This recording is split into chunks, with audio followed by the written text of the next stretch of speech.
What's going on, everybody? It's your boy PTK Blam back in the building with another weekly episode of the Shop Podcast coming live.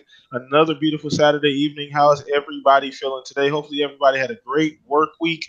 Once again, share the link that I put out on Twitter before the show goes live. Make sure you share that link. Let everybody know the Shop Podcast is live. Come in the chat as you come in. Say hello.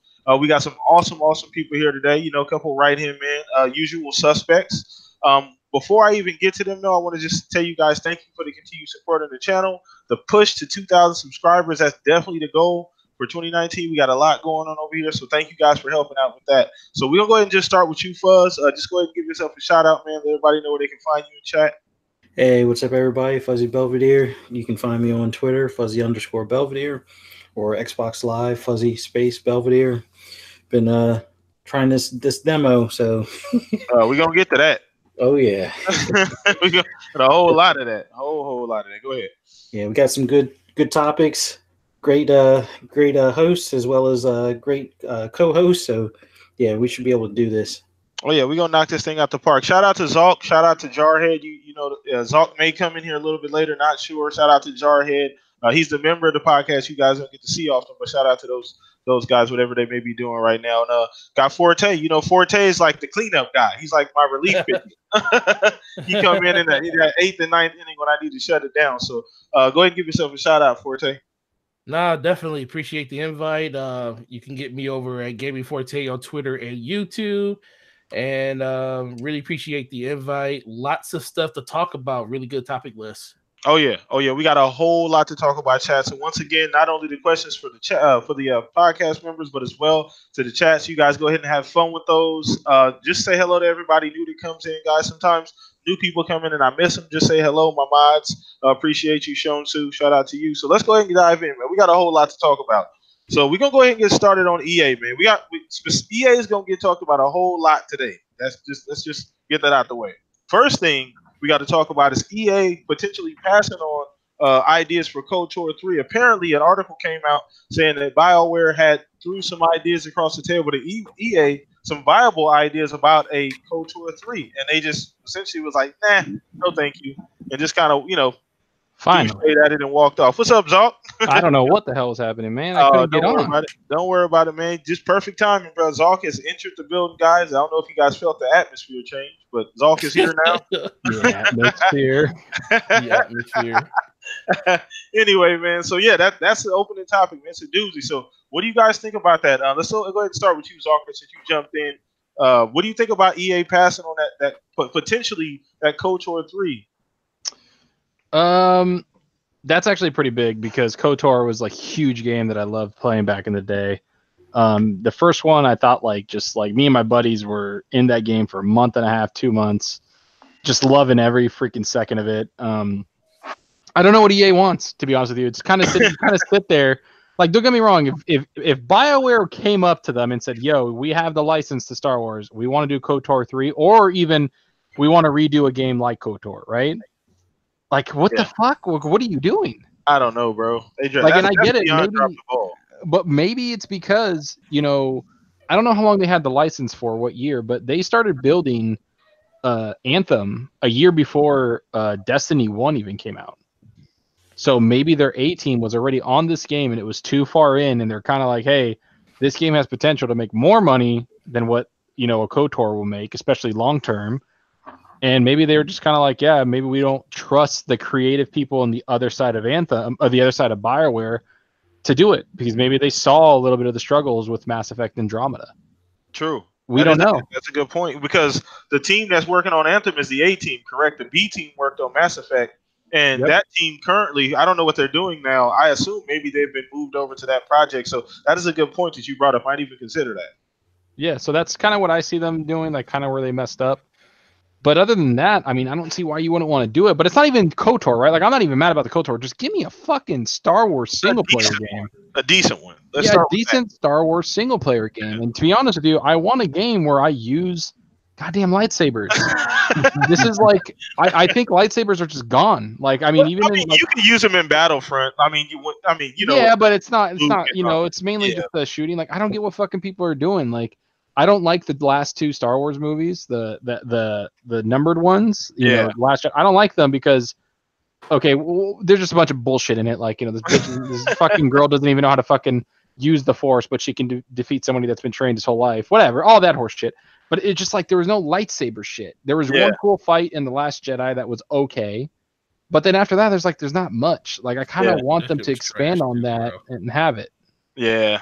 Yeah, I mean, I know you're in a vocal minority on that one. We talked about that like a couple podcasts ago, but I feel you. I had to really, really take a step back and think about that. But yeah, I feel you. I mean, a big thing though is the fact that we don't know what the fuck EA wants. Like that, just to me, that there's only a couple of reasons why you wouldn't, you know what I'm saying, do something like that or even take that into consideration. I feel like they went to Disney. We're like, Star Wars IP, we need to get it right now, and then had no idea what they were going to do with it. Yeah. That's what I feel. And then they were just like, well, let's just make us like a Battlefield Star Wars Battlefront. That'll sell crazy. Let's do that. It'll be fun. And it's like, hey, man, yeah, people want that, but they didn't have any plans for single-player games. It's ridiculous. Or any story-driven. So, yeah. And with all of that talent, you know, all of the people that they've, you know, gotten it, I don't know. I mean, now we'll get to the Anthem situation later with EA. I don't know if that's going to save them, but we got a whole lot to talk. But let's go ahead and move on to you, Fuzz. What did you think about when you heard that information? I know it was tweeted out like probably about not a week ago, but probably about earlier this week. And what did you think about that, man? When you heard it or saw it? It goes along with like what we were seeing like a week or so ago, where Lucasfilms and the Star Wars IPs, as far as games, they, you know, churned out like 17 games in like a 6-year span compared to EA, which is 2. And it just seems like for whatever reason, either EA just can't figure out what to do, or it's almost like they're like apprehensive to put out a Star Wars game. Like they don't really want to, like, I don't know if they're like, they're just real tentative. I don't know what it is. I'm hoping it's not like disagreements between them and Disney as far as like a direction on the game or something like that. But in any event, them passing on it, they need something to kind of make up for some of the, you know, missteps they've taken with the Battlefront, the first one and the second one, and just knock it out of the park with like a good Star Wars game that, you know, it seems like they're for the cash grab, but it would seem like it would be a no-brainer to go with that game. Yeah, it's going to take some funding as far as, I guess, what they're going to have to pay the devs for however many years it's going to take to produce it, but it just seems like something that would sell, make them money. They may not be able to monetize it quite like a Battlefront, but they need to, you know, do some fan favors now at this point to kind of make up for, you know, all the BS that they've tried to pull with the pay to win on 2 and stuff like that. But it sucks. I almost hope that this licensing passes on to another dev here soon, just so we can see if it was just an EA thing or if maybe it's Disney. I don't know, but it just seems like EA is having its own internal issues. Yeah, it's a little bit odd because you think something like a Star Wars is like an automatic. It's like a no-brainer. I mean, it's an automatic sale. You know what I'm saying? You think of the Star Wars franchises. It has a cult following. The movies obviously are huge. You know what I'm saying? Like I don't understand. I mean, I really, really don't get it. And it's the more and more you think about it, though, as the time that they've held onto the IP and what they've actually done with it, it's almost baffling that they've not been able to even come up with a decent game or make any use of the actual IP. So, or not IP, but the actual, you know, Star Wars license. So we're gonna go ahead and bounce this off to you, Forte, man. What do you got to say about that? Man, they owe us 3 Star Wars games. That's all I know. we haven't got a good one yet. The first Battlefront was good for a multiplayer game, but it was no single player. Second one had really good single player, but everything else with the loot boxes just smeared Star Wars name all over the place. And then they canceled. Technically, we had 3 Star Wars games canceled over the course of the last 5 to 6 years. So yeah, it's just disappointing at this point. I mean, EA has canceled more Star Wars games than they made, which is even more crazy. And they have the rights to Star Wars now. I'm hoping that they have like a little clause or something in their contract where they have to release a Star Wars game every year that a movie is released, because this is the first year that so far we don't have any announcement of any new Star Wars game coming out, and we do have Episode 9 coming out at the end of this year. Yeah, but they have a game coming out at the end of the year. The guy that announced it at EA last year. Yeah, it's a single player game. The Jedi, the Fallen something. Oh is yeah, that the one Amy Hennig is working on? No, that's the one that that's the one Respawn's working on. on. That's right, Respawn's coming. They said end of 2019, so that they're going to show that. So that's going to be the game. So I think that's what their contract is. They have to release during the years that a movie is coming out. Unfortunately, this is just more of EA getting in their own way about the situations where they feel like single player games aren't really the biggest thing that they want to focus in. When this was probably brought to them, they were knee deep into Anthem development probably already, and Mass Effect was still on the table. So they had they already developed and put money into a new IP, where with Star Wars, they probably, like Zocker said, they had an idea what they wanted to do, but they didn't have any type of single player ideas.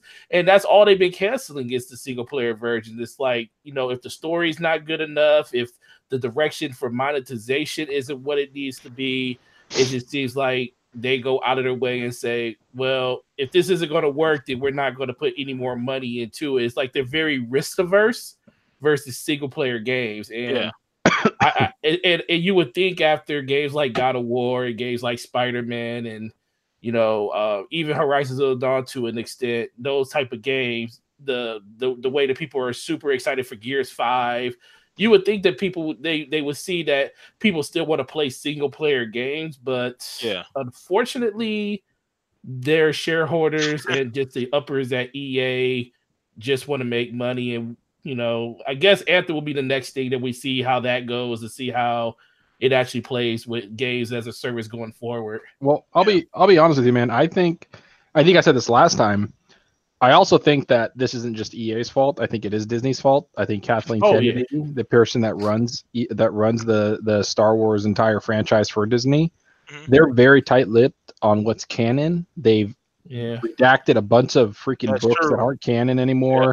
All this stuff isn't canon. Like, they are very tight-lipped about what is the lore and what's not. And they're very protective of it. So maybe they're not giving EA the liberties to do as much single-player, story-driven stuff as they want. To be honest, that's kind of what I feel. I didn't think about that. Yeah, that is true, because they did make Star Wars Battlefront canon. Yeah, so I think that they're giving.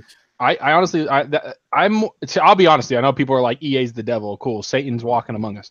What I'm saying is, I really do believe that it's more Disney's fault than it is. I can believe that. That's what I believe. They fucked up the Star Wars franchise more than all I like, to be honest with you, is Rogue One. That's it. And I think Solo, the movie was all right. Solo was actually good. They got a bad. It was cool. It was cool. Got a bad rap because of The Last Jedi, but the last two Star Wars movies, to me, even going back and watching The Force Awakens, it's just fucking bad. Like, I don't like it. So that's all I'm saying, is that they've ruined it without EA's help, right? So this is them doing it. And now EA has a Star Wars thing, and that's being fucked up. And the only thing that's being fucked up in there was the loot boxes, but also no single player. So again, story. Yep. So that's what I'm saying. I think that's where the mess up happens. Yeah, and the crazy thing is that how do you have Star Wars, an IP or a license like Star Wars, with all of that lore and all of that stuff behind it, and not be able to make a single player game out of it? There's too much information. Like, there's no reason you should. That's why your point does make sense about the canon, what's lore, what's not. I know they've even gone far enough to redact even some of the cartoon stuff, the cartoon Star Wars stuff as well, right? Some of it's canon, some of it's not, as far as the most of the expanded universe is not canon. Yeah, so it's just crazy. It's crazy. So I do believe that too, and that's very, very good point, and very, very good topic to start off with, guys. So we're gonna keep this EA train going, but before we get to that point, I definitely want to get to the poll of the week, guys. So if you're new here and you're watching live, what I always do is every Monday I put up a poll. You guys go ahead and vote. We talk about it. So the poll was this week. It was 244 people voted on it. Awesome. Thank you guys so much. It was, which game are you going to play the most in 2019? So essentially, Gears 5 won. It kind of edged out 36%. over Anthem, which is 34%. The other option was Crackdown, and there was a whole bunch of people commented on different games that they may be playing. Division 2, Rage 2. There was a couple other ones down in there. So I want to go ahead and turn this over to the panel. Out of those options or the other, what you guys gonna be playing the most so far this year? You guys think so far this year? So just free reign. So you said Gears 5, Gears 5, Anthem, Crackdown, and then other. What if there's another game that's not at all? Definitely other. I think one game. There's gonna be two games that I think I'm gonna play the most. Right. Yeah, I'm gonna say two games that I think I'm gonna play the most. One of them is probably gonna be Anthem. I think I'm gonna be playing the fuck out of Anthem, especially after the demo. I know a lot of people hated it. I freaking enjoyed the demo beyond belief. When they get their servers fixed, I think I'm gonna enjoy it as long as the mechanics. I can forgive server failure shit. Yeah. I can't forgive broken mechanics like Division 1 had with their raids.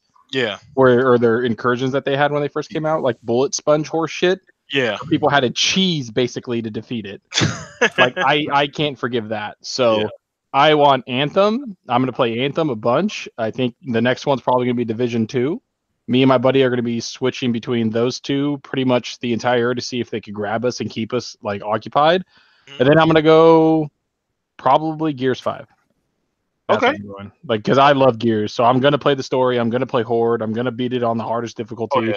Like, I love Gears. Gears is my shit. You know what's the funny thing is you say that is that from this, well, not from this point, but, I've been keeping up a little bit with Gears on Twitter, and the more and more things I see, it's like just small stuff, like little GIFs and little articles about what they're doing with the game. It's really, really getting me excited about Gears 5. And I'm not going to say I wasn't because I'm a Gears fan, but it's really starting to build a little bit. I can't wait till E3 so we can see more, man. Yeah. I can't wait to see what Gears does, open world wise, because I feel like that's where it's going. Oh, and I can't wait to see the story. Like, I'm actually intrigued of everything. I want to see it be the benchmarking graphics, like, I think Rod Ferguson said, at E3, like, yeah, we're going for 4K 60. He's like, we're crazy like that at the Coalition. Like, he straight up said that. And he was like, yeah, he goes, and if we can't get it, everything's going to be 60 frames. Nice. That's what they want. They said everything. It. So, like, if it's, if you pop it down a little at 1440 on the X and, make it 60, I'm going to be fine with that. Oh, yeah, that's like, make this shit 60 frames, please. Fuck. So... everything 60 and all that, and then the open world, different thing. Like, it's the biggest game they ever made. They've had 3 years of development instead of 2, like they did with 4. Oh, it's gonna be 3-year development cycle to actually take risks. I'm ready, man. Like, I'm just straight ready. It's just not a game that you keep going back to unless you're a multiplayer competitive game. For the most part. Yeah. Cool. All right, so that's on you, Fuzz. What's the most played game, man? Forza. Still be Forza, huh? I joked about that on the poll too. It would probably be Forza, but they need to update that garage. I already got way too many cars for the amount of garage space. But on a serious note, I was thinking it was going to be Division 2.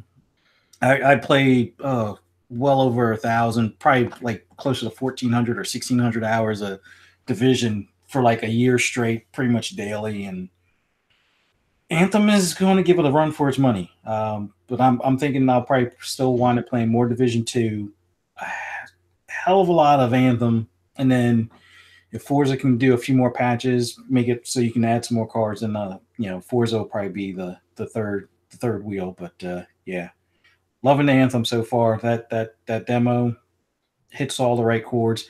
Yeah, it sucks like you're saying as far as the server and stuff, but as long as they get all those kinks worked out now. Before the game launches. That's what the beta's for. That's what the demo's for. I mean, to get all of that stuff worked out. So, cool, awesome, man. So, you know what? The funny thing is, I'm surprised nobody said another game or mentioned another game yet as far as, the one I'm thinking. But, Forte, it's on you, G. What are you going to be playing? Well, Destiny, obviously. I'm just playing. I'm just joking. But you might not be playing. You might not be playing. Yeah, it just depends. But, yeah, what you going to be playing, man, out of that list? It really depends on how Anthem's in-game goes. I'm 100% in on that game. Exactly. It just really depends on that.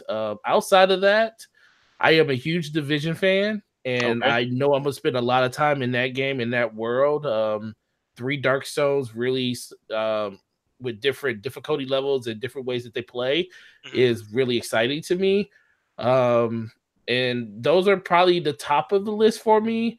Okay. Of course, it really just comes down to it really just comes down to Gears 5 at the very end. If the multiplayer catches me like Gears 2's multiplayer did, then that will be by far my most played game. But if I had to drop it on a game today and say, it would probably be Anthem. Okay. All right, cool. All right, so for me, and, you guys know Anthem for sure. Definitely, probably what I'm going to be playing the most. I'm like I said, I'm really high on Rage 2 as well because I definitely want to play that as well. Really love it. The more and more I see from that game, the more and more just fun and crazy it looks. So that's at the top of the list, and probably Gears right after that because Gears, like I was just telling him, I was excited by Gears. I always am.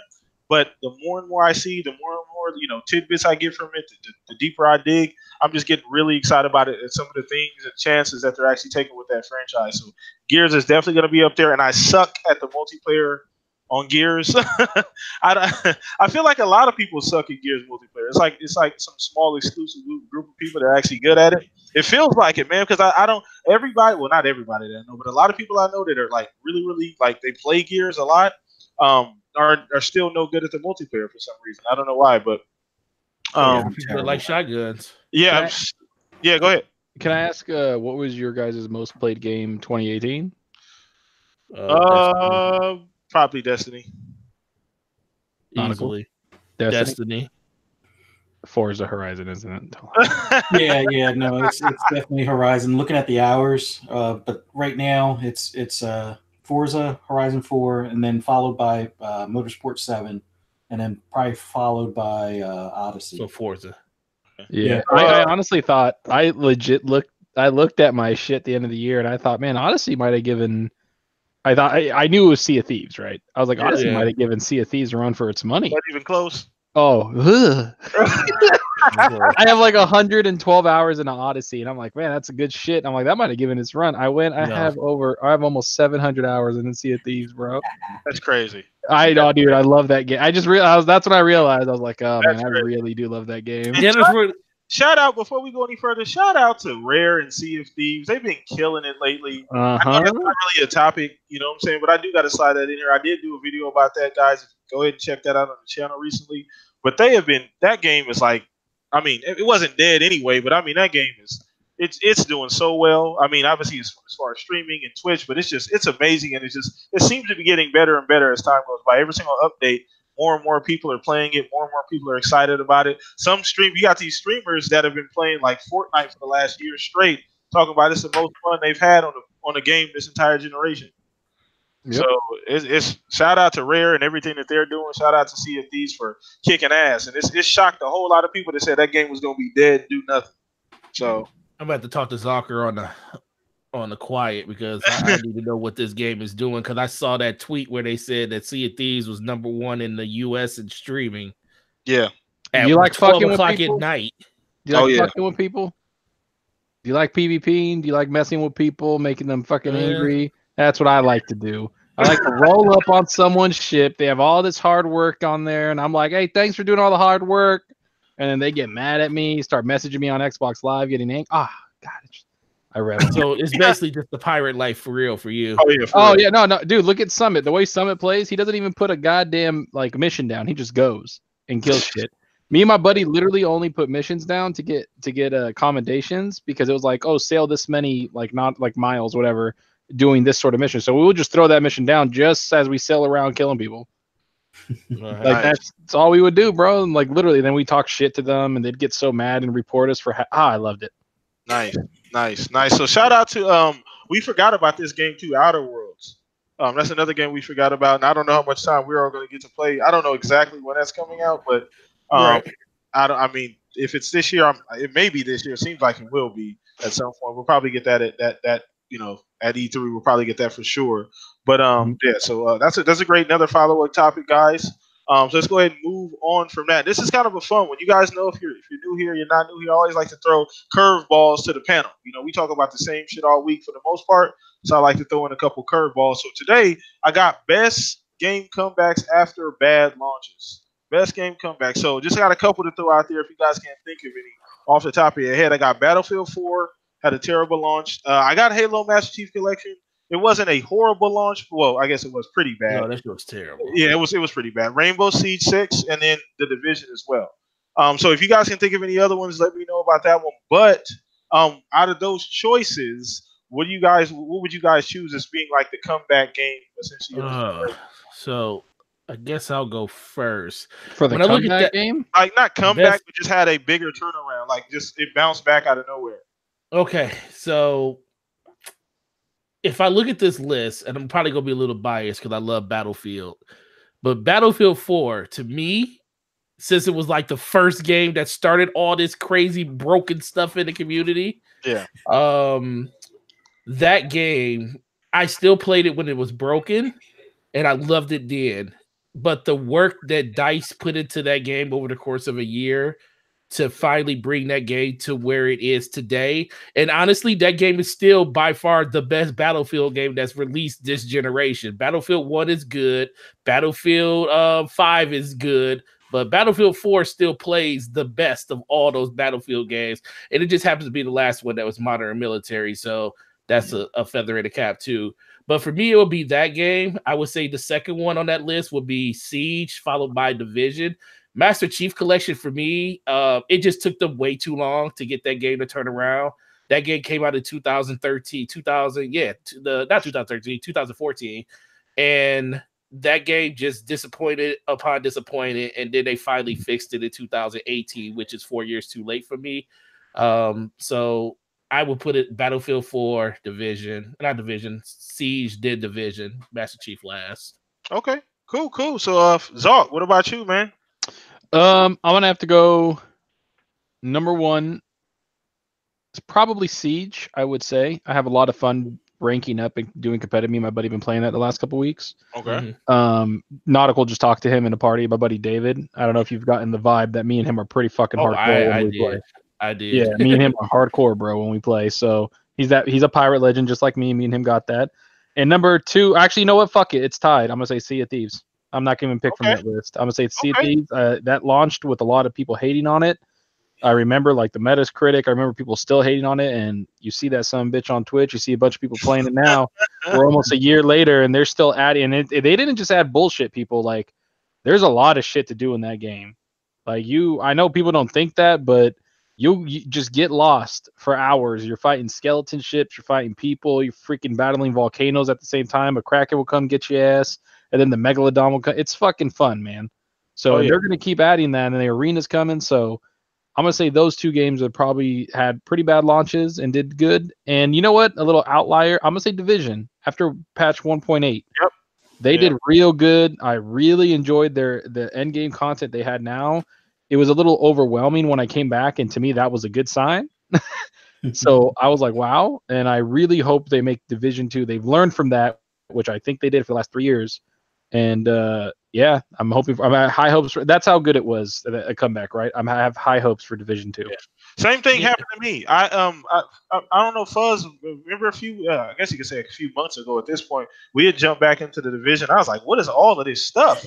like, what the hell is going on? What is all of this stuff that I'm supposed to do? All of this new stuff? Felt like a completely new game almost." Yeah, and I was like, "Oh, this is nice." So that's we asked this question a few podcasts ago about Anthem and Division and Destiny and games like that. But I think that's one of the things that benefits the Division 2. The Division 2 is that they have the first one to work off of. They kind of know they have a palette that they can look and see. Okay, this is what they enjoy. This is what they didn't enjoy. Anthem doesn't necessarily have that benefit. But cool. Okay, cool. Fuzz, it's on you, G. At that list, man, which one do you think had the biggest turnaround? I think it was Siege, just because it not even counting the chicken leg movement stuff. A lot of people clown that game in the beginning, and Ubisoft kind of has that same deal with a lot of their games. Like For Honor is another one that would be up there, but Siege definitely I think takes the gold medal on this one. It had a hard launch, but they didn't give up on it. I mean, a year later, that thing had I want to say it was like probably 2 to 3 times more people actively playing daily than when it did at launch. So they turned that ship around. They learned, I guess Ubisoft as a whole learned when it came to the Division. I mean, I stuck with the Division from 1.0 all the way through 1.8 I think 5.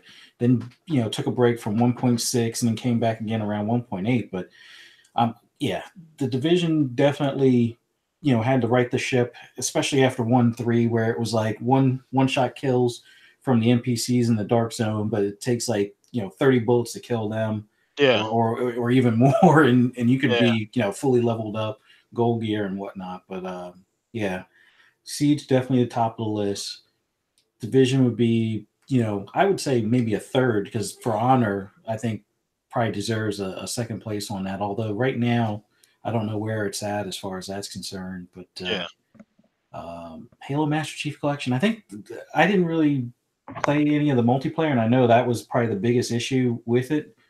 And I used to get made fun of by PlayStation guys when I would, bring up how bad Drive Club was at launch, and then how they had to turn that around. And it still, it took them 2 months to get it to work after a year delay. And they're like, "Well, what about Master Chief Collection?" I'm like, I didn't play it online, so yeah, not a concern. But Battlefield 4, I mainly played the single player on that one. Yeah. I know they definitely improved the multiplayer, but the single player was the main thing I got that thing for. It was like pretty much like playing a movie almost. Yeah. And a lot of people were like, "Oh, even the single player had some issues," and I was like, "Oh, yeah, it's working fine for me." But yeah, I'll say, I agree with that. Liz. Okay. I think if I threw one curveball into that, I was to say what game probably excited me more once I played the new stuff that came out for it more than anything else, it was the Awakening DLC for Halo Wars when that came out, because I loved Halo Wars, but that DLC changed everything for me. I was like, oh my god, this DLC is so freaking good, though. It like completely just redid everything that I thought was wrong with that game in the very beginning, and just redefined everything that I wanted in the game like that. So that was some really good DLC that came out for that. And I do agree with Zocker with Sea of Thieves. The only reason I didn't say Sea of Thieves is because I felt like the game didn't have a bad launch. I just think that game, people just assumed way too much of that game, and it wasn't like they came out and said that. Rare didn't come out and say that this is what this game is. Everybody knew what it was going to be. It just wasn't what they wanted, and I think they improved on it by giving people exactly what they wanted was content. So, but I do agree. If I had to pick a game that absolutely turned it around in a fast amount of time, Sea of Thieves did that with just content by themselves. Yeah. Sea of Thieves is definitely up there too. So shout out to Rare and what they're doing there. Amazing. So my list would go, I'd probably start with Siege. It's because I think Siege, I don't know if you guys remember. Yeah, they did. I remember seeing that game, the launch trailer, seeing it at E3. The game. I mean, it literally came. And the crazy thing about Siege is that it literally came out of nowhere. Once the esports community caught on, like the competitive play caught on, it just blew up after that. That's when everybody started streaming it. It started going crazy, and they launched with little to no fanfare. Like nobody was really like talking about Siege when it came out. Like, okay, that's a great Rainbow Six game. Nobody was really like talking about it at that time. There was other stuff coming out. So that game pretty much rose from the ashes like a phoenix. It's phenomenal now. Next would probably be on that list. And Battlefield 4 was pretty bad. Battlefield 4 has made a huge changes with, like you said, I agree, Forte. I think it's the best. Well, no, it's the best, bro. That and probably, I was a Bad Company guy too. I enjoyed Bad Company.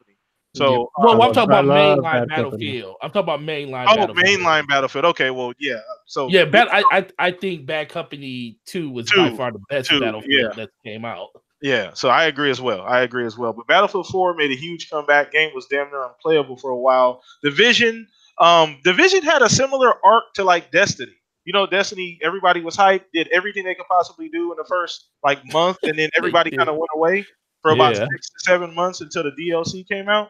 But yeah, the Division made a huge comeback. Like I said, me and Fuzzy a couple months ago, and I was surprised, like, what is all this new shit? So that's why I'm hyped about 2 as well. And then Master Chief Collection, I have that was a little bit different because I think a lot of people's feelings were hurt because we had high expectations. I'm a big Halo fan. Most of us are, we have very high expectations, and they talked the game up quite a bit as well prior to actually releasing it. So we had all these high expectations, and they didn't quite meet. And then on top of the fact that multiplayer was almost unplayable, you couldn't get into a match for forever. So and that was the whole reason most of us wanted to play. Besides, replaying some of the the mainline stories over. But I agree for the most part with you guys about the list. Though. Cool. So the next one. Oh, go ahead. Tell you one thing. One reason I'll tell you why a lot of people they think Rainbow Six is probably the biggest on that category. Is because a lot of people probably don't remember this, but who remembers what the name of that game was before it became Rainbow Six Siege? You guys remember? Fugs? It was Patriot. No. Sure. It was Rainbow.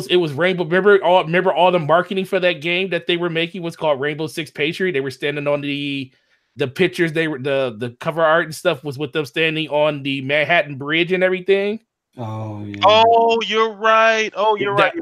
That was the original thought of that game, and then when they scratched it and they went all multiplayer on the game because it actually was a single player game, focused like squad based game, and a lot of people were upset, and they was like, well, now they completely changed the game, and it kind of suffered out of the gate because of that, and it was mostly because they just didn't have the identity of the game understood yet.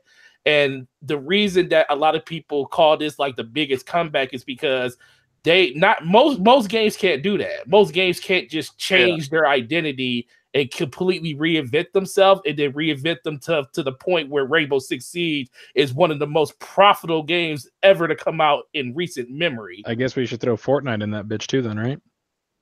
Because they were like a single player based kind of game, and then they fucking just straight up and they just changed it up. So Fortnite could be there too. That's true. Yeah, Fortnite. That's good. Wasn't the save the world part supposed to be free? That was the actual. That was the actual game. It was a like a tower defense game. Yeah. Like you were just a tower defense. You just built a base. The Save the World was the original game. And then they added the battle royale later, and that shit took off. And everybody because Save the World was the game that everybody was going to get for free a year later. I have the Game Informer from still in my closet when they before the game even came out, where it was talking about it. They did a cover for Fortnite, and they went in and breaking the game down, and they were just talking about like the Save the World portion. There was no like battle royale at all in the Game Informer. So I guess you can include that in a huge turnaround. I mean, I guess you can, because that game wasn't doing a damn thing either. Nah, man, nobody was playing Save the World.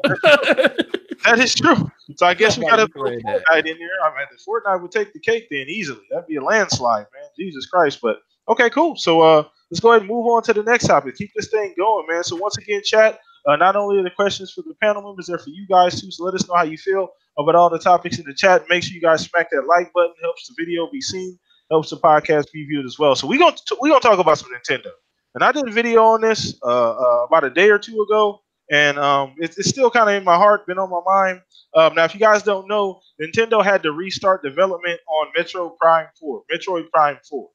And I was feeling some type of way about that. But after reading the article, I had to kind of take some of the heat off of Nintendo, because I completely understand. It kind of reminded me of the Microsoft situation with Fable, where they put all of this money into the game and the end result wasn't what Nintendo wanted, so they had to go another direction. So I wanted you guys, your opinion. I don't know who in here. I think you have a Switch, Forte, don't you? A couple of them? Yes, I do. I do. So 3 Switches, exactly. So I mean, let's start with you then, man. What is your opinion?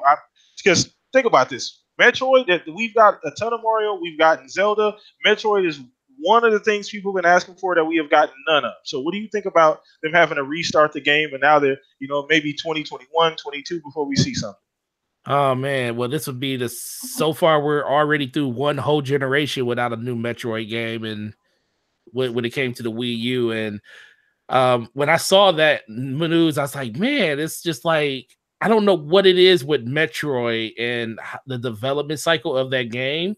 I mean, you would think it's pretty simple, but I mean, I understand, especially since they changed and reimagined it when it came to Metroid Other M and Metroid Prime. They completely changed the way the game play. It's not, a dungeon crawler or Metroidvania type game anymore. But I mean, me personally, get the game right. That's all I really care about. I mean, as long as the game comes out, I don't care. Okay.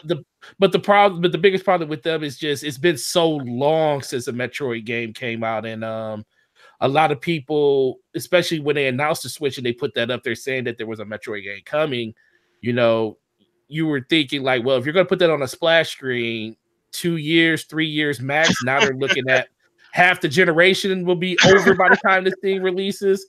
I mean, there might be a newer version of the Switch out by then or something. I mean, people that play this, I mean, no one knows why. Is it because the Switch that we have currently can't handle it? Is that another reason why they're doing another redesign of the Switch? You know, pretty much like how they did with the 3DS and made it a little bit more powerful on the CPU side, and only certain games could actually only play on that version, not the other ones. I sure hope they don't do that. But ultimately, it just really comes down to, as long as it's good and it comes out, I'm happy. But it's just been so long, and I know there's a lot of people out there disappointed. Just because of it not being anytime soon with that game being released. And the crazy thing about Nintendo and about Metroid is that if you're an older gamer like me, like Zalker, Fuzzy, Forte, Metroid, we remember back in the heyday, Metroid was one of like the flagship franchises. It was a pillar. It was a pillar of Nintendo, and to see that we haven't gotten a decent Metroid since, I guess, Prime, or so it's crazy. And then another setback here, but sometimes it happens in these development, man. I just hope the game doesn't end up being like a unicorn, starting to feel like Half-Life at this point. Like we never. I mean, it already feels like that. Though, yeah, and Metroid doesn't have the benefit of like a Mario, because the last time we got a Metroid, a lot of these newer gamers probably hadn't even played that one. They weren't even old enough. You know what I'm saying? So, but the funny thing is about that though, and I'm not even gonna lie to you, when they announced that they were canceling it, and not canceling, but they were redoing development on it, I had kind of forgot about Metroid. I was like, oh damn, I forgot they were making a Metroid game. But then when they said they were doing that, I was like, but I'm disappointed now, because now I remember that there hasn't been a Metroid game in like 9 years. Yeah, that's true. It's been a while. So let's go ahead and bounce this over to you, Zalk, man. What do you think, man? I know you're not the biggest Nintendo fan, but what do you think about that? I actually I respect it. Like, this is like my thing. I respected Xbox when they shut down, Lionhead. I respect them because, hey, the game wasn't up to their standard. Scale down, canceled it. It wasn't up to their standard. Blizzard did it with StarCraft Ghost. I don't know if you guys remember that. They did it I remember. I was upset. And I was upset too, but they said it's not up to our standard.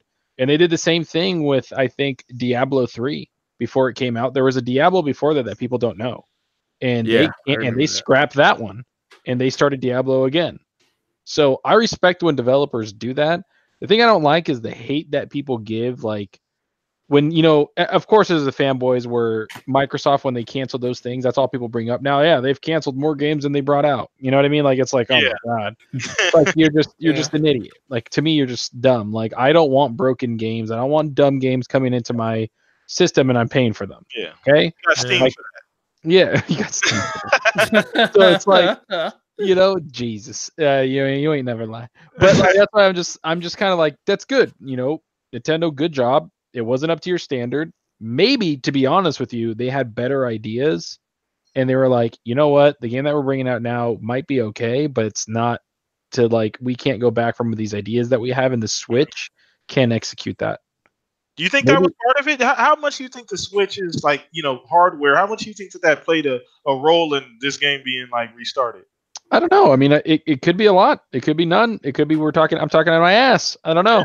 But that's kind of like, I've been in these development cycles where I'm developing something, and it's like, when you have an idea for something and it's so good, it instantly becomes a priority one in your software development at launch. Yeah. And you're like, we can't launch this without this idea. Yeah. And maybe they had something where they were working with it, and they're like, cool, this is going to be nice. And then somebody had an idea like, hey, I think this is way better, but we can't do it on the Switch. Or, hey, this is way better. Maybe we should rethink about launching this and bring it out with such a better feature. So can I bring something up real quick? So I said this when the Switch launched and they stopped making the Wii U. I feel like Nintendo's just put themselves back in the Wii U situation with the Switch. you're having to incrementally do these small updates to that hardware. I'm not going to say if that's an issue, but I know moving forward with that PS5 and with that Xbox, the next Xbox is going to do, that Switch is not going to be able to do anywhere near what those two are going to do. So that puts you right back in the same spot that you were in a couple years ago with the Wii U. Yeah, and I get that, but I also, the way I look at Nintendo is, what are their pillar franchises to you guys? It's first party. Yeah, first party. So what are their pillar first party games? To me, it's Zelda, Mario, Smash Brothers. Mario anything. Yeah, so Mario, Zelda, Smash Brothers. Am I right? Those three? Would you guys agree? Yeah, I agree. So I think that I'll be honest, I think they need more. Pokemon is another one, but anyway. Yeah. Well, Pokemon you can play on your phone. And so I would say those three are pretty much like the pillars. I think that they know Metro probably could be another big one, and they want to execute it so well that even like Nautical said, new people, new gamers, young kids that don't even know what the fuck it is, to be honest. Oh yeah. Are going to play it and be like, holy shit. So they want to get it right. They need to. They almost have to at this point. There's no. If that thing don't come out, and it's not a masterpiece, man. They're gonna have hell to pay. And you look at to be honest with you, I think a lot of gaming industry people. I think Microsoft. It's every Gears, Forza, Halo, right? Mm-hmm. And to some extent, to be honest with you, people are going to hate me saying this, but Sea of Thieves sold extremely well and it's doing extremely well. It's becoming one of their pillar franchises as a service. And it's, and a lot of people hate that, but hey, it's selling extremely well. They're backing it. Rare is expanding like crazy. So, and then not to mention the Initiative, they want another pillar franchise. Oh yeah. So I see Nintendo kind of looking at that and being like, hey, maybe we need to make Metroid another pillar franchise as big as these three that we already have and knock it out of the park. And we have to with no excuses. I believe that. I definitely 100%. I think quality was the main thing when they went in there. I mean, and just from reading the article, it just seemed to me that was the biggest thing. That was like, okay, it wasn't up to the standard or maybe the vision that they originally had. I don't know, what kind of leeway Retro Studios had, but as far as like making the game and implementing, other things that they wanted to do. But so, okay, cool. Fuzz, man, what's your opinion on Nintendo? Essentially restarting Metroid. It's one of those things. I wonder if it's actually going to wind up being on the Switch or if it's just going to be pushed to whatever their next iteration is going to be.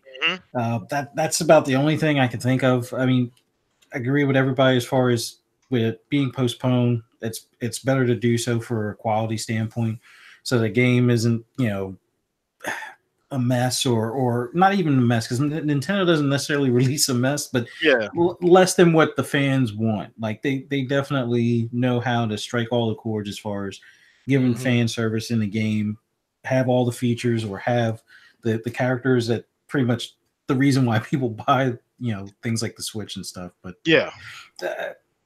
it sucks that it may not make it for the Switch, or if it is, it'll be one of those things kind of like how some of the, I guess, Wii U games wound up being like some of the earlier Switch games type of thing. But it sucks, but it's probably for the best in the grand scheme of things. Okay, cool. Yeah, I mean, like I said before, I'm a big Metroid fan, and I was kind of a little off-put by that because Forte is correct. I completely forgot about Metroid. I completely spaced it, forgot that it was even being made or in development, actually. So, I mean, I guess it could be a good thing in hindsight because it kind of brought it back to the I guess main front. Now everybody's kind of thinking about it. It's back on people's radar now. So I guess it could be a good thing in the long run. So let's go ahead. Now people's feelings are hurt because now they remember. Yeah. So it's a gift and a curse at the same time. Right. So exactly. Best analogy. It exists and they didn't say we're canceling it until further notice or putting it on some indefinite hold or something like that. So I'm okay with just holding it off till it's actually refined. So let's go ahead and move on to this last topic. And I want to say this for last because I feel like we all gonna have a lot to say about this. Now, granted, I haven't played the demo yet, but I want to get you guys' opinions on, I guess, what you guys played so far, even all of the issues that's going on with the Anthem demo. We're gonna start with you on that one, Zalt. Let me know, man. Buy or sell? You pretty happy with it so far? And you got anything to say about what everybody's been saying about the demo issues? Yeah, I experienced some of the demo issues. The infinite load screen. You just restart your game and like quit it, jump back in, and then it'll like be like, hey, you're on a mission. Click A, you just move on, and then it gets back on there. Exactly on the mission you're on with your friends and everything. Yeah. So yeah, that was a problem. The logging in issue, I got in actually in the morning, like on my first try, like yesterday morning. When everybody else was having trouble, I got in, played the first mission, then I had to go to work. So that was fun. But then when I got home from work, again, no login issue. I didn't really experience it. I think I did once, but then it was like, I don't know, I was really late. I was going to bed anyways. I just wanted to jump on and do some like cosmetic shit. That didn't happen. But the gameplay, man, like I'm sold. I've obviously to play this, I had the game pre-ordered. Me and my buddy have it pre-ordered. We're looking for a game like this, a genre like this. Destiny hasn't quenched our thirst. Neither has WoW or anything, to be honest with you. So playing this game, we were really like, we want it to be unique, and man, is it unique. From going to the Ranger to the Interceptor, it was, such a big difference in gameplay. And that's just, two of the, javelins, and they didn't really go into depth with the Ranger. You can keep playing it. But I'm really looking forward to this game. I recommend people to just at least try it and check it out. The flying, the world is beautiful. There's a lot of hints that there's a lot more to the game than we think. IGN has talked about like different continents or parts of the continents that they kind of like slipped out from some of their articles that they said, and they took it out. I don't know if you guys saw that. So the leveling process, we got to level, I don't know, it took me, how long did it take you, Nautical, to get through the thing? Like it took me like probably like 4 hours. To get to max level? Yeah, to 15 or something. Yeah, well, 15 is max level. Yeah. 3 hours? Yeah, it took about 3 hours. Yeah, 3 to 4 hours for us. We did you play everything on hard? Yeah, I did. Yeah, you so get like more XP that way. Yeah, you get more XP if you play everything on hard, and it is hard, people. Like, and we're not talking hard in auto aim, like just aimbotting you. The NPCs are aimbotting you. We're talking about swarms. Like, no, it's not even swarms. They're outflanking you. They're actually dodging. Like, so the interceptors, you fight melee, right? You attack, you go use your feet. You have like swords as feet and shit. So you're killing shit. I'm killing everything, but they're dodging me.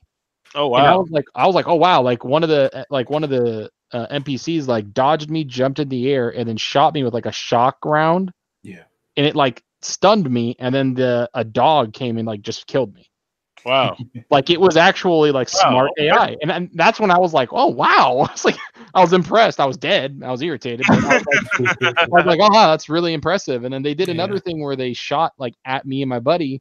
And they were like overloading us with like we couldn't move to that side of the map. And then on the other side behind us, there was like 2 big Titans flanking us.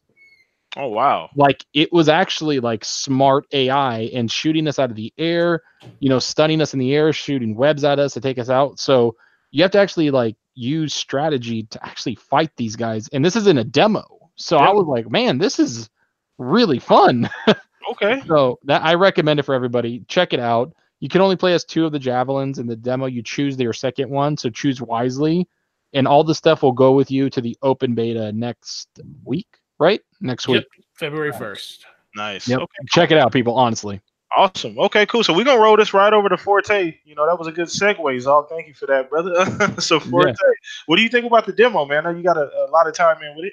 So I feel 90% of the same way Zocker feels, because I feel like the demo feels really good. It plays way better with a controller. So if you play on PC, don't play with a mouse and keyboard, because that sucks. Overall, I think the combat is very fulfilling. I think a lot of people have a lot of hate for the game because either A, they're just not giving you enough time to actually learn the javelins that they're using. Most of the people that I see playing the game, if they're playing with the Ranger, which is the class you start out at the beginning with, and then you unlock your second one at level 12, most people are playing like Destiny. That's what I noticed. Yep. Everybody's playing like Destiny. They're not in the air. They're being ground bounded. They're shooting. They're not really using their abilities at the right times. And that is what 90% of this game is. I honestly believe when you get closer to in-game activities, guns are not going to be the thing that's going to carry you in this game. It's going to be all about your abilities, all about your teamwork, all about your the combos, the detonators and the primers and stuff. That is everything that this game is going to be about. So everything that he said, I will echo those sentiments about the game. My only issue with it is EA and BioWare just they crapped the bed with this launch. The biggest thing that I had a problem with is you shouldn't be waiting 2.5 to 3 hours to get into the game when a demo first starts. You know, I had a real issue with that. It didn't affect me as much. Destiny 1, didn't you? What are you talking Destiny about? 1 didn't have this, bro. Oh, it didn't have this problem. problem as far as like getting in, but I mean, there was a it didn't have this problem. And trust me, Destiny had its problems, but it didn't have this. This is from a company that, you know, has a game like Battlefield that they even have login problems with, and never had login problems like this for limited beta. It's a completely different game, bud. Well, no, it's a different game, and I'm not knocking that. I just think that a $1 billion company, especially if you have the data, you know how many people are going to have this game at their disposal, and you also know that every last one of those people had the option to get 3 of their friends into the beta. So I would think you would have enough servers spun up just. So you're more upset. Well, with it wasn't the servers. It was servers. It was servers. It was back. No, they came out and said it wasn't the servers. They came out and said it was the login. Well, it wasn't servers for the login issues. Yeah, it wasn't. But no, like they apparently allocated a shit ton of servers to them. Like the guy, the lead senior like service provider at EA put out a letter talking about this, like what happened and how they're fixing it. And you know, I and I've said this before, I said this on the Scumcast, I said this before, that I've played games like this for 15-20 years. Like honestly, like I've played these games my whole life. WoW had trouble, Diablos had trouble, every game, you know, Star Wars had an MMO on the PC that had trouble. Every game, like Destiny, I know you said it did, bro. Like I had a lot of trouble. No, it didn't have this, but it did. No, not specifically this. I'm not saying it didn't have specifically this, but it had other problems that were just as bad to me. And that's what I'm saying. Like people were lining up at the loot cave and just shooting it and then crashing servers. Because there were so much. We can't blame loot cave. See, that's the difference. We can't blame loot cave for the way people are playing the game. I don't care. That's their problem. That isn't no one. Everybody's playing the game, shooting into a cave and piling up a ton of loot in an unnatural way. Yeah, you're going to crash. But hey, man, they coded it that way. I don't care. They coded it that way. I don't care. That's all. You see where me and Zalker differ on. And I get it. Hey, dude, and I get it. Like Division had problems in the beginning, but it wasn't, to me. I think they were one of the more smooth. Oh, Division was straight to me. It was extremely smooth, but the game was broken. No, their level 1 through 30 by far was better than. I mean, we don't know what Anthem's 1 through 30. No, we don't know. Yeah, is, but Division's 1 through 30 of all looter shooters that have been online. Well, it's only been 2. Of both those games have been by far the best. It's just that Division's in game was ridiculous, and that's why they had to redo it. Yeah, well, everybody's end game so far has been kind of lackluster to me, at least personally. Well, you say Destiny's end game is lackluster because you don't like jumping. No, I don't. Yeah. But that's not what I'm saying. Anyways, moving on. That's part of it. But no, but moving on. But like, you know, and I do see Anthem's problems. I do. But every game like this, to me, like I'm just used to it. Like I even said it before on I think it was on RDX or here even. I was like, when the demo comes out, expect problems. Like that's it. There's always problems. Like we are like, even when the game launches, the first 6 months of these types of games, or the first like month or two, even Sea of Thieves, everything like this that's strictly online, it's basically like a fucking beta. Like they're getting their shit ready for you. So I'll tell you where I sit on it. I'm getting this game day one because I agree. I do agree with Zucker on that point. There's going to be problems with this game. The only difference is I understand that for me as a gamer, that I know that this game is going to have problems, and I'm willing to fight through those problems to get to the end result, because it's a looter shooter. Looter shooters are the type of games you don't want to be left behind in. So you have to get in early and deal with all the BS. Okay, unless you want to be a person that's going to come in on the back end after everything's fixed. But then what's going to happen? You're going to be complaining about being left so far behind your friends and nobody to play with. And it's going to take you 10 hours to get a power level. Yeah, it's going to take 10 years to get caught up to everybody. I want to ask you guys about that too before you continue, Forte. Sorry to cut you off, but I want to ask you about that. How does the balance feel? I know it's a demo. You didn't get to really play a whole lot, but we know what happened. And this is not, I guess it was an issue with Destiny. Remember how Destiny, you get to a certain point, if you didn't have a certain weapon or a certain set of armor, it was almost pointless. Nobody was. That's not going to be it. because it's not going to be a problem. That's not going to be a problem. That's with people, even if they're higher level than you.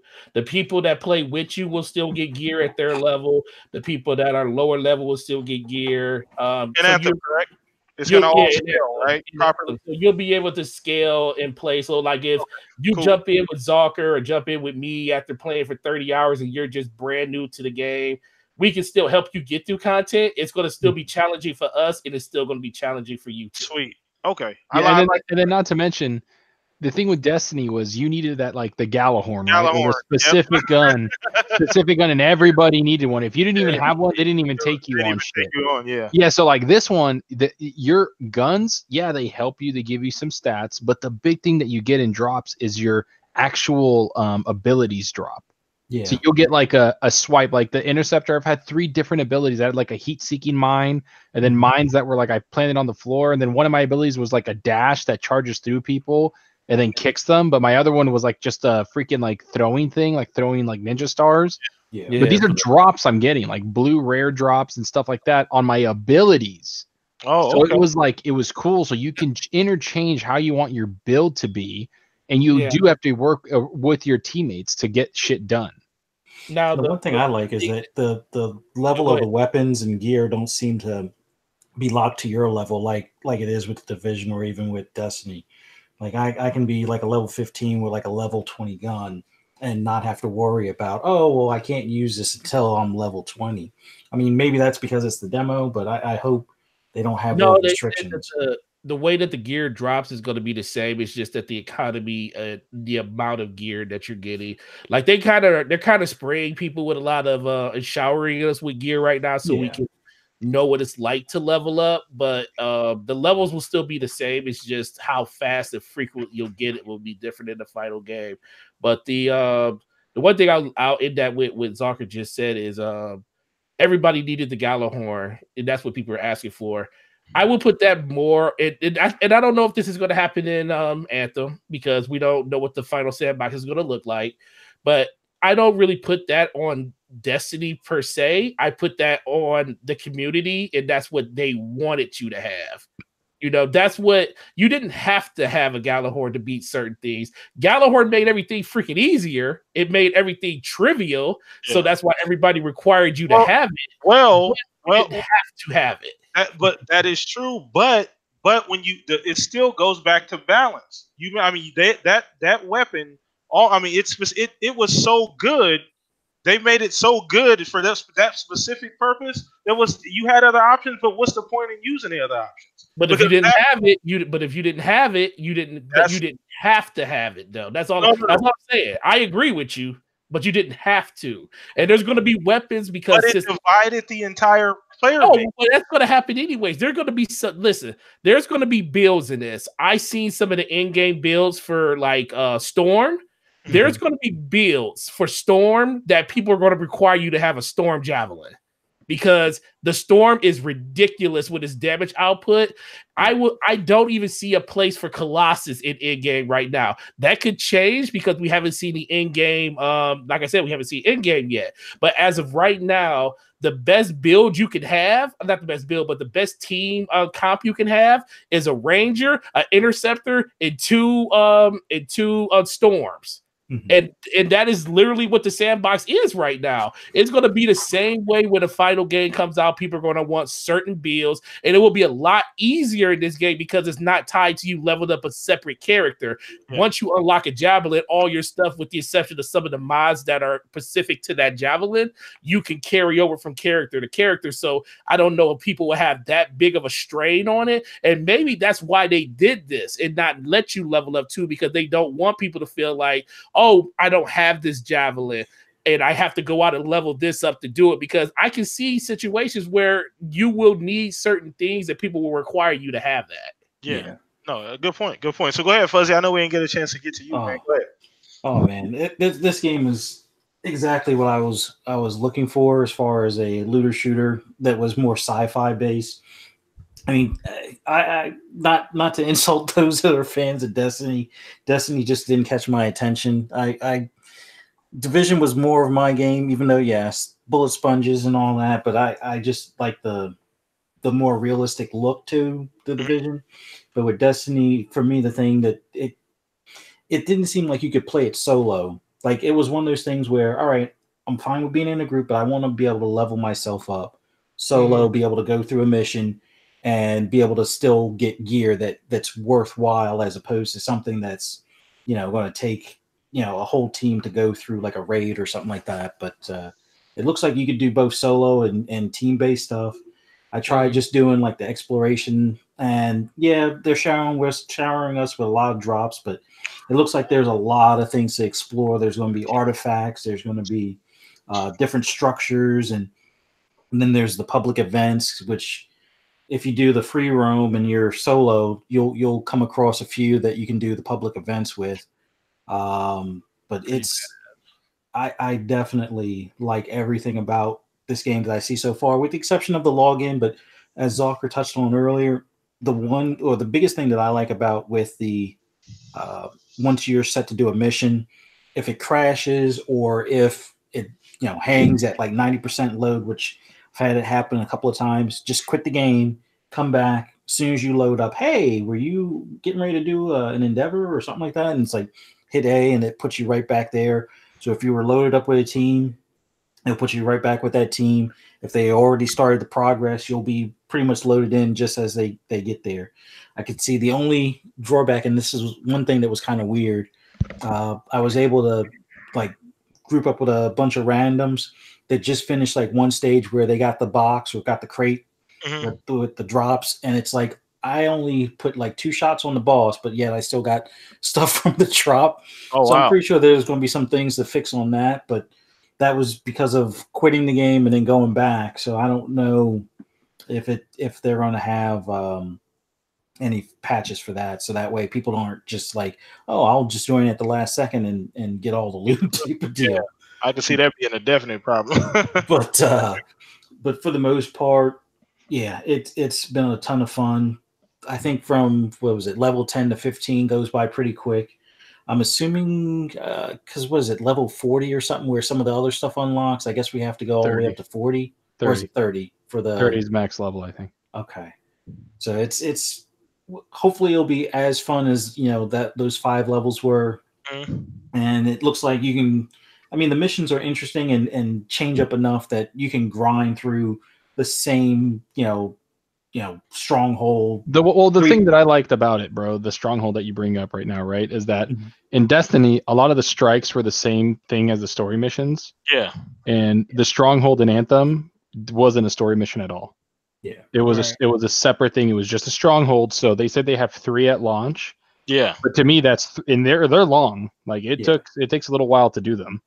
So I'm happy with that because it's not the same story mission I just did like 2 hours ago. It's something completely different. It's new content. It's new area, new bosses. So that's something that I actually, really like. Oh, looks like. Did he drop out? Yeah, I think Zog dropped out there. Oh, No, yeah, it looks like Zog dropped. Oh, okay. Well, so yeah, he's so go ahead and finish up, Fuzzy. We're gonna go ahead and wrap the show up. But was that pretty much it? Yeah, that's pretty much it. It's already pre-ordered. I'm happy I pre-ordered it. For anybody out there that's on the fence, definitely try the demo. Give it some time. If the controls, I know for me flying, I've been flying into a few walls, so it's taking me getting used to what do you call them? Not the interceptor, because that's my favorite right now. You definitely have to play differently when you're in the Ranger versus the interceptor. I would have loved to have been able to try the Storm, but the Colossus, I guess they're going to have to do some sort of shield build where that's going to have to be the aggro guy that just can take the damage, or some sort of like infinite shield type of thing to make that a worthwhile build or a worthwhile balance to the team setup. So cool. But, okay, that's it. All right, man. Well, that's pretty much wraps up the show, guys. Once again, thank you guys for coming out, man. We ran a little bit over today, no problem, man. Sometimes we get in these topics, we get wrapped up in it, but thank you guys for showing up. Thank you guys for hitting that like button as well. Make sure you hit the like button on the way out. Just want to go ahead and get to everybody here. By the way, Zalker's computers crashed, guys, so we're going to go ahead and wrap this thing, help out without him, but shout out to Zalk for coming on the show today. If you guys don't know, Zalker does have a YouTube channel. please go subscribe. I will make sure the link is in the description below, as well as subscribe here too. So go ahead, Forte, let everybody know where they can find you, G. Yo, well, first of all, really appreciate the invite. No Amazing problem, show. man. Always listening to it when I'm not here. Just happy that I was got off work early day to come by today. But as always, Gaming Forte on YouTube and Twitter. Check out the Anthem gameplay that I have over there. Basically, just breaking down everything you need to know about the game over the course before it releases. And then I will be telling you everything you need to know about in-game builds in that game too. So if you like that stuff, come check it out and subscribe to the channel. Awesome. I'll make sure his not video, but his channel is in the description below. So go ahead and check Forte out. Great guy, awesome Appreciate gamer. No problem, man. No problem, man. You need definitely, man. You guys go check him out. He's definitely gonna be on his Anthem shit. So if you guys need a walkthrough, but a guide, that's a guy to go for him for sure. Appreciate you coming on, man, for sure. It's always a good time. And then let's go ahead to my right hand man, Fuzzy, man. Let everybody know where they can find you, G. Yeah, you can find me on Twitter at Fuzzy_Belvedere, on Xbox Live at Fuzzy_Belvedere. Always trying to play either Forza, now probably Anthem and Division 2.